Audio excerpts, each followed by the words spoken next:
Hi friends, നമസ്കാരം. ഏതൊരു മനുഷ്യനും അടിസ്ഥാനപരമായിട്ടുള്ള കുറേ ആവശ്യങ്ങളുണ്ട്.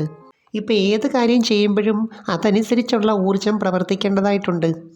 അപ്പോൾ പ്രായത്തിനും സാഹചര്യത്തിനും അനുസരിച്ച് അതിനകത്തുനിന്ന് കിട്ടുന്ന സംതൃപ്തിക്കും വ്യത്യാസമുണ്ട്. ഇപ്പം ദാമ്പത്യത്തിനകത്താണെങ്കിലും ഏത് കാര്യത്തിലാണ് ഫോക്കസ് ചെയ്യുന്നത് അതനുസരിച്ചിരിക്കും നമുക്ക് ആത്മവിശ്വാസവും സന്തോഷവും ഒക്കെ ഉണ്ടാകുന്നത്. അപ്പോൾ ഇന്ന് ഞാൻ പറയുന്നത് ലൈംഗികതയിൽ വികാരം കൂടുതലുള്ളവരെ സംബന്ധിച്ച് അവർക്ക് ചില രീതികളും പ്രത്യേകതകളും ഒക്കെ ഉണ്ട്, അതിനെക്കുറിച്ചാണ്. അതിനു മുമ്പ് ഈ ചാനൽ ആദ്യമായിട്ട് കാണുവാണെങ്കിൽ ഒന്ന് ലൈക്ക് ചെയ്യണം, സബ്സ്ക്രൈബ് ചെയ്യണം, ഷെയർ ചെയ്യണം കേട്ടോ. ആദ്യം തന്നെ ഒരു കാര്യം പറയട്ടെ, ഈ കാമമെന്ന് പറയുന്നത് അല്ലെങ്കിൽ വികാരമെന്ന് പറയുന്നത് എല്ലാവരിലും ഉണ്ട്.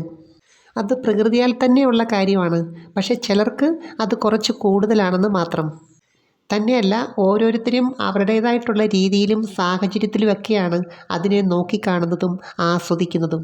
ഇപ്പം നമ്മൾ സമൂഹത്തിൽ നോക്കുവാണെങ്കിൽ സ്ത്രീയാണെങ്കിലും പുരുഷനാണെങ്കിലും ഏകദേശം ഒരു 30% പേര് അമിതമായ കാമവികാരമുള്ളവരുണ്ട്.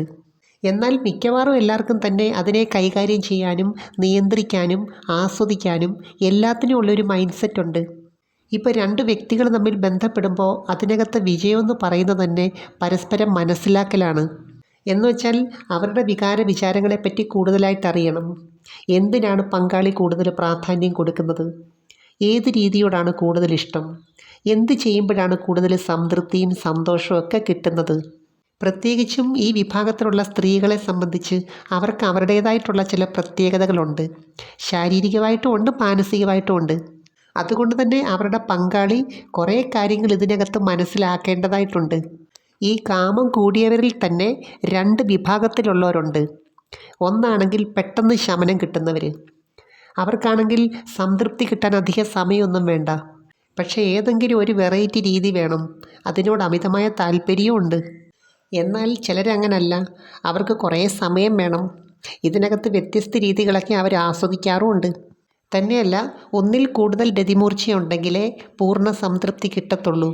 അപ്പോൾ ഇങ്ങനെയുള്ളവർക്ക് തുടക്കത്തിൽ ചെയ്യുന്ന ചില ക്രിയകൾ ഏറ്റവും അധികം ശ്രദ്ധിക്കേണ്ടതായിട്ടുണ്ട്. ശരീരത്തിനും മനസ്സിനും പൂർണ്ണ റിലാക്സേഷൻ കിട്ടുക എന്നുള്ളതാണ് ഏറ്റവും പ്രധാനം.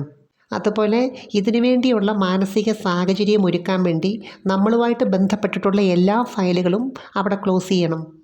ഈ സമയത്ത് ഇതുമായിട്ട് ബന്ധപ്പെട്ട കാര്യങ്ങൾ പരസ്പരം സംസാരിക്കാം, കാണുകയും കേൾക്കുകയൊക്കെ ചെയ്യാം.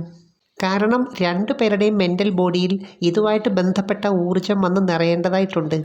അപ്പോൾ ഈ വിഭാഗത്തിലുള്ള ചില സ്ത്രീ പങ്കാളികളെ സംബന്ധിച്ച് അവർക്ക് അങ്ങോട്ട് ചില കാര്യങ്ങൾ ചെയ്തു കൊടുക്കുന്നതിനകത്താണ് കൂടുതൽ ഇഷ്ടം. എന്ന് വെച്ചാൽ എത്ര വേണമെങ്കിലും ഏത് രീതി വേണമെങ്കിലും സ്വീകരിക്കാനുള്ള ഒരു മൈൻഡ് സെറ്റ് അവർക്കുണ്ട്. തന്നെയല്ല, പൗരുഷത്തിനോടൊരു പ്രത്യേക താല്പര്യവും കൂടുതൽ സമയം അതുകൊണ്ട് പെരുമാറുന്നതും ഇഷ്ടമാണ്. അതുകൊണ്ട് തന്നെ അവരുടെ പങ്കാളി നല്ല ഊർജ്ജസ്വലതയുള്ള ആളായിരിക്കണം. അപ്പോൾ ഇവിടെ ഓർക്കേണ്ട ഒരു കാര്യം, വികാരം കൂടുതലുള്ളത് കൊണ്ട് അവർ വളരെ ഹാർഡാണ്, അവരെ തൃപ്തിപ്പെടുത്താൻ വളരെ പ്രയാസമാണ് എന്നൊരർത്ഥവും ഇല്ല.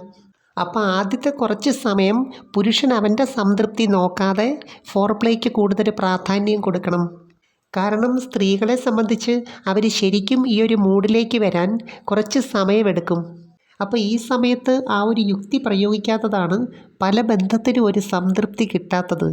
നമ്മുടെ ബ്രെയിനിൽ നിന്ന് വരുന്ന ചില നെർവെൻഡിക്സുകൾ കാലിൻ്റെ അറ്റം വരെ പോകുന്നുണ്ട്. അപ്പോൾ ആ ഭാഗത്ത് എന്ത് ചെയ്താലും അതിൻ്റെ എഫക്റ്റ് ബ്രെയിനിൽ കിട്ടുന്നുണ്ട്.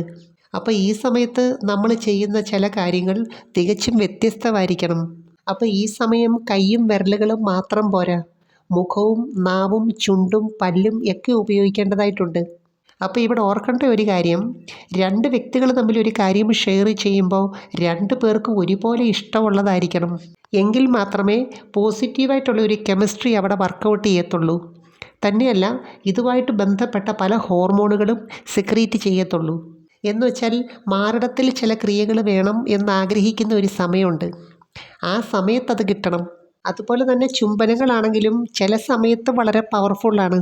അപ്പോൾ ഫോർപ്ലേക്കകത്ത് തന്നെ ആദ്യത്തെ ആ സംതൃപ്തി കിട്ടുവാണെങ്കിൽ അവിടെ പുരുഷൻ്റെ ജോലി കുറച്ചുകൂടി എളുപ്പമാണ്. ഈ സമയം ഓറൽ ചെയ്യാൻ ഇഷ്ടപ്പെടുന്നവരെ സംബന്ധിച്ച് ഇതിൻ്റെ ഫ്രീക്വൻസി കുറച്ച് കൂടുതലായിരിക്കും. അപ്പോൾ ഈ വിഭാഗത്തിലുള്ളവരെ സംബന്ധിച്ച് പൂർണ്ണമായ ഒരു സംതൃപ്തി വേണമെന്നുണ്ടെങ്കിൽ ക്ലിറ്റോറിസിൽ ഫോക്കസ് ചെയ്യുന്ന ഏതെങ്കിലും ഒരു മെത്തേഡ് ചെയ്യേണ്ടതായിട്ടുണ്ട്.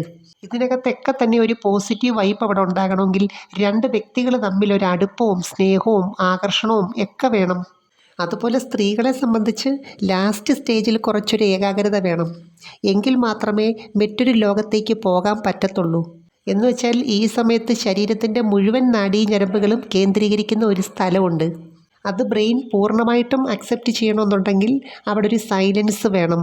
അതുകൊണ്ട് തന്നെ ചിന്തകളൊന്നുമില്ലാത്തൊരു മൈൻഡ് സെറ്റാണ് ഇവിടെ ഏറ്റവും ആവശ്യം. എനിവേ, നമുക്ക് മറ്റൊരു വീഡിയോയുമായി വീണ്ടും കാണാം. അപ്പോൾ ചാനൽ സബ്സ്ക്രൈബ് ചെയ്യാൻ മറക്കരുത്, ലൈക്ക് ചെയ്യണം, അയക്കാൻ പറ്റുന്ന കൂട്ടുകാർക്കൊന്ന് അയച്ചു കൊടുക്കണം കേട്ടോ. Thanks for watching. See next day. By.